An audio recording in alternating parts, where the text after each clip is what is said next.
Hello students, शिक्षा academy to the point में आपका स्वागत है। आज हम इस वीडियो के माध्यम से मुद्रा एवं मुद्रास्फीति से संबंधित महत्वपूर्ण प्रश्नों के उत्तर जानेंगे जो सभी प्रतियोगिता परीक्षा में पूछे जाएंगे।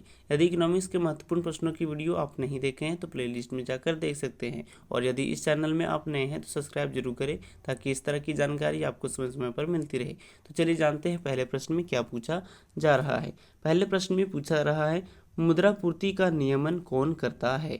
भारत सरकार, रिजर्व बैंक ऑफ इंडिया, व्यापारिक बैंक या फिर योजना आयोग? इस प्रश्न का सही उत्तर होगा विकल्प B, reserve bank of India. अगले प्रश्न में पूछा रहा है, निम्न में कौन मुद्रास्फीति का कारण है? मुद्रा की पूर्ति में वृद्धि, घाटे की वित्त व्यवस्था, जनसंख्या में वृद्धि या फिर इनमें से सभी? तो इस प्रश्न का सही उत्तर होगा विकल्प डी, इनमें से सभी। तो चलिए बढ़ते हैं अगले प्रश्न में।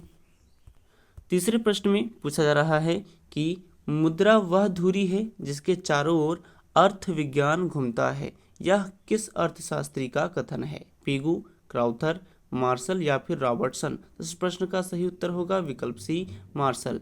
अगले प्रश्न में पूछा जा रहा है, निम्नांकित में किस मुद्रा में वहनीयता अधिक होती है? धातु मुद्रा में, वस्तु मुद्रा में, पत्र मुद्रा में या फिर इनमें से सभी? इस प्रश्न का सही उत्तर होगा विकल्प सी, पत्र मुद्रा में। तो चलिए बढ़ते हैं अगले प्रश्न में।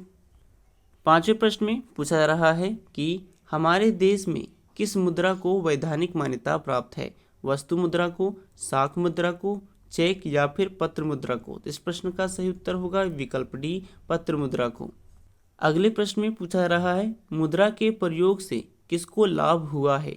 उपभोक्ताओं को, उत्पादकों को या फिर ए तथा बी दोनों को या फिर इनमें से कोई नहीं? इस प्रश्न का सही उत्तर होगा विकल्प सी, ए तथा बी दोनों को। तो चलिए बढ़ते हैं अगले प्रश्न में। सातवें प्रश्न में पूछा जा रहा है कि मुद्रा के प्रयोग से किसको प्रोत्साहन मिला है? बचत, पूंजी निर्माण, ऋणों का लेन देन या फिर इनमें से सभी? इस प्रश्न का सही उत्तर होगा विकल्प डी, इनमें से सभी।